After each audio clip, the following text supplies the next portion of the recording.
नमस्कार विद्यार्थियों, मैं देवेंद्र पारिक स्वागत करता हूं आपका जी के बाई डी के चैनल पर। विद्यार्थियों, आज सामाजिक के विद्यार्थियों के लिए जो क्योरी है, एक तरह से बोल सकते हैं कि उनकी जो डिमांड थी लगातार कि सर सामाजिक का कब से शुरू कर रहे हो, एसएसटी का कब से शुरू कर रहे हो, तो उसकी आज शुरुआत कर रहे हैं अपन। ठीक है, शुरुआत करने से पहले हमें ये जानना जरूरी है कि हमें क्या पढ़ें, कैसे पढ़ें और किन किताबों के माध्यम से हम अगले 30 दिन शानदार तैयारी कर सकते हैं। अगर विद्यार्थी बिल्कुल नया है तो वो क्या पढ़े, और अगर वो पहले से पढ़ रहा है तो उसे क्या नई रणनीति के साथ आगे बढ़ा जा सकता है और उसे क्या कर लेना चाहिए। इन 2-3 बातों के ऊपर अपन जोर देते हुए चलेंगे। सबसे पहले मैं उन विद्यार्थियों के लिए तो कह दूं पहले ही कि अगर आपने पहले से पढ़ रखा है और जो किताबें आपके पास पहले से हैं तो किताब तो बिल्कुल चेंज आपको नहीं करनी है। ठीक है ना।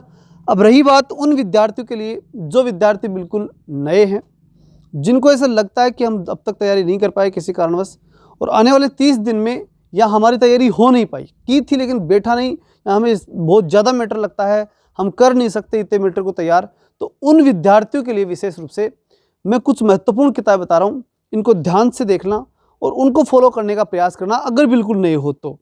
और जो विद्यार्थी पहले से हैं तो वो इन किताबों को एक बार देख ले, हो सकता है किताबें आपके पास हों और आप उनमें कुछ नया चेंज करने की स्थिति में हों, तो वो भी आप इसमें देख लें। यानी दोनों प्रकार के विद्यार्थियों के लिए बहुत जरूरी ये वीडियो है। पुराना लगातार कहीं से पढ़ रहे हो तो भी इस वीडियो को देख करके आप अपने आप को अपडेट कर सकते हैं, और पुराने वाले के अलावा जो नए विद्यार्थी हैं जो स्टार्ट करना चाहते हैं उनके लिए तो रामबाण बूटी है ही। तो चलिए शुरू करते हैं। बात है सबसे पहले इतिहास की। सामाजिक ज्ञान के लिए जो अपन मुख्य रूप से 4 विषय आपके रीट में दे रखे हैं, इतिहास, भूगोल, राजनीति और अर्थशास्त्र। देखिए, इन सब किताबों के लिए एक कॉमन बुक तो मैं पहले ही बता दूं आपको, इन 3 विषयों के लिए मुख्य रूप से, उसका नाम है ल्यूसेंट। ल्यूसेंट ये तो एक अनिवार्य है, इसके अलावा और बताऊंगा काम की चीज़, लेकिन एक बार ये अगर आपके पास है ना तो इसे ज़रूर सरसरी दृष्टि से आप देख लें। अगर आपने पहले पढ़ा है तो, बिल्कुल नया है तो मत पढ़ना, क्योंकि अब बिल्कुल किसी भी नई किताब में जाने से इसका मतलब है कि नुकसान को आमंत्रण दे देना। जो अगर पहले पढ़ रखा है आपने, 2-3 महीने से लगातार पढ़ रहे हो, तो निश्चित रूप से उन किताबों पढ़िए। लेकिन अगर आप अब बिल्कुल नए रूप में तैयारी करना शुरू करना चाहते हो तो वहाँ पर आप ये किताब बहुत ज़रूरी है। अब ज़रूरी है फिर उन विद्यार्थियों को तो ज़रूरी है, किनके लिए? नए विद्यार्थियों के लिए ल्यूसेंट होनी ही चाहिए। फिर उनके लिए ल्यूसेंट की डिस्क्रिप्टिव बुक होगी और वो बुक नीले रंग की होगी। हमें ल्यूसेंट की डिस्क्रिप्टिव बुक चाहिए। अच्छा, वो बुक होने के बाद अगर आपको ऑब्जेक्टिव के लिए चाहिए तो ऑब्जेक्टिव के लिए ल्यूसेंट का ऐप भी आता है और किताब भी आती है, वो भी ला सकते हो। इसके अलावा भी बहुत सी किताबें आपको ऑब्जेक्टिव के रूप में तो मिल जाएंगी। लेकिन एक महत्वपूर्ण किताब जो अगर आपके आसपास में भी किसी के पास मिल जाए या किसी मित्र के पास मिल जाए ना, तो वो किताब जरूर ले लेना। और वो किताब कौन सी है? जो सेकेंड ग्रेड के कोई विद्यार्थी रहे हों, या फिर आप सेकेंड ग्रेड के थे ही, या फिर और कहीं किसी के पास मिल जाए, या फिर किसी किताब वाले के पास मिल जाए, तो उन सब के पास अगर आप ट्राई करके देख लें तो लक्ष्य की ऑब्जेक्टिव बुक है एक, लक्ष्य की ऑब्जेक्टिव।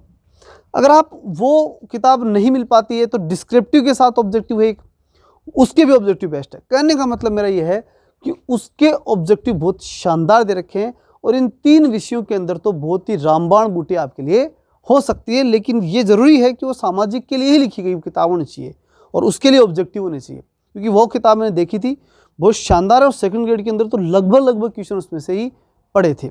इन विषयों में तो प्रमुख रूप से हिस्ट्री का थोड़ा सा बाहर गया था वहाँ सेकंड ग्रेड में पेपर, बाकी लगभग वहाँ पर उसी में से ही आए थे। फिर हम बात कर लेते हैं अर्थशास्त्र की। ये एक ऐसा विषय है जिस विषय के लिए ज़्यादातर विद्यार्थियों की चिंता है। तो पहले तो मैं चिंता दूर कर दूँ कि मैं कल से ही पहले इकोनॉमिक्स से शुरू कर रहा हूँ, तो इकोनॉमिक्स अपन चैनल के ऊपर स्टार्ट करें तो चैनल को सब्सक्राइब जरूर कर लें। और दूसरी बड़ी बात, उसके बाद में आपको ये बाकी विषय में पढ़ाऊंगा। पॉलिटी निश्चित रूप से पढ़ाऊंगा। भूगोल और इतिहास जो है ये भी निश्चित रूप से अंतिम समय तक अगर समय मिला तो मैं छोड़ूंगा भी, तो क्या छोड़ूंगा? इतिहास, क्योंकि ज़्यादातर विद्यार्थी सिंधु घाटी सभ्यता पढ़ के बैठे हैं। ठीक है ना, मतलब ज़्यादातर चीज़ें शुरू वाली तो सबकी पढ़ी हुई हैं, तो मैं उन चीज़ों को छोड़ूंगा जो आपकी ज़्यादातर पढ़ी हुई हैं। बाकी चीज़ें जो नहीं हैं, जैसे इकोनॉमिक्स के कुछ पार्ट्स आपके कभी नहीं देखे हुए, तो वो चीज़ें शुरू करेंगे।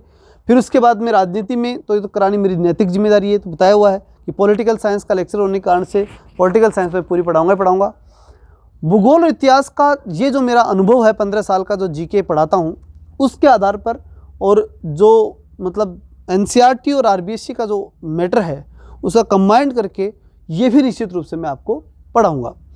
साथ ही एक बात आप ध्यान से समझिए कि ये है फैक्चुअल एग्ज़ाम, मतलब ये कि ये सारे विषय फैक्चुअल हैं। देखो ये कैसे, इतिहास में फैक्ट के अलावा कुछ आ सकता है क्या? नहीं ना। भूगोल अंडरस्टैंडिंग है, पूरी सब्जेक्ट पूरा अंडरस्टैंडिंग है, लेकिन फिर भी इसमें जो क्वेश्चन बन चुके हो ना अब तक, वही क्वेश्चन बार बार ज़्यादातर क्या होते हैं, रिपीट। उसी प्रकार से राजनीति के अंदर आर्टिकल्स हार्ड लगते हैं आपको, और बाकी हार्ड होता कुछ नहीं उसमें भी। आपको लगता है कि ये आर्टिकल कहाँ से आ गया, अब ये कहाँ से आ गया, ऐसा लगता है, क्योंकि आप उन चीज़ों को पहले जो हार्ड है उनको अब तक पढ़े नहीं, इसलिए आपको ऐसा लगता है। आपने बिल्कुल साधारण चीज़ों को ही आज तक पढ़ाई करके गए हो। अन्यथा मैं कहूँ, सेकंड ग्रेड में मैंने कहा था ल्यूसेंट की एक साधारण जीके किताब आती है, साधारण सी जीके किताब, उस किताब में से भी आपके सेकंड ग्रेड के अंदर ज़्यादातर क्वेश्चन उसमें से ही पूछ लिए गए, कोई बार नहीं था। लेकिन बस ये वो भय, क्योंकि आप उठाते हो साधारण सी गाइडें जिनमें से फिर साधारण चीज़ डाल दी जाती है। तो ऐसा नहीं, जिन चीज़ों से आपको डर लगता है ना उनके पास जाओ, क्योंकि एग्जामिनर को ही मालूम है कि आपको किस चीज़ से डर लगता है। जो चीज़ डर लग रही है ना आपको, बस उसके पास ही वो जाते हैं कि इसमें यहाँ अटकोगे आप, बस वही उठा करके आपको डाल देते हैं। तो इन चीज़ों की आप थोड़ा सा सतर्क रहिए, और कोई दिक्कत नहीं, और मैं जिम्मेदारी लेता हूँ, आपको लगभग करवाऊँगा। इकोनॉमिक्स की आखिरी बात बता रहा था मैं किताब की, कि इसके लिए कौन सी किताब बेस्ट रहेगी। तो देखिए, इसमें 11वीं और 12वीं का ज़्यादातर मैटर, 11वीं प्लस 12वीं NCERT, ठीक है ना, इसका ज़्यादातर मैटर उसके अंदर उपलब्ध है। किसमें, मतलब सिलेबस के का ज़्यादातर मैटर इसमें से है। और चूंकि अगर आपको ध्यान में हो सिलेबस ढंग से पढ़ना, आपको ये कहा गया है कि आपके कठिनाई स्तर तो जो होगा ना, वो तो स्नातक स्तर होगा, और जो आपका जो विषय वस्तु का स्तर होगा वो 12वीं लेवल तक होगा, उच्च माध्यमिक, ठीक है ना। माध्यमिक से भी अबव, यानी वो ही कह सकते हैं हम सीनियर सेकेंडरी लेवल तक जाएंगे वो, ठीक है ना। तो मैटर सीनियर सेकेंडरी लेवल का है, और स्टैंडर्ड जो है वो है स्नातक स्तर का। ये आपके सिलेबस में लास्ट में पहले ही डिक्लेयर्ड है ये चीज़, तो इस बात का आप विशेष ध्यान रखना।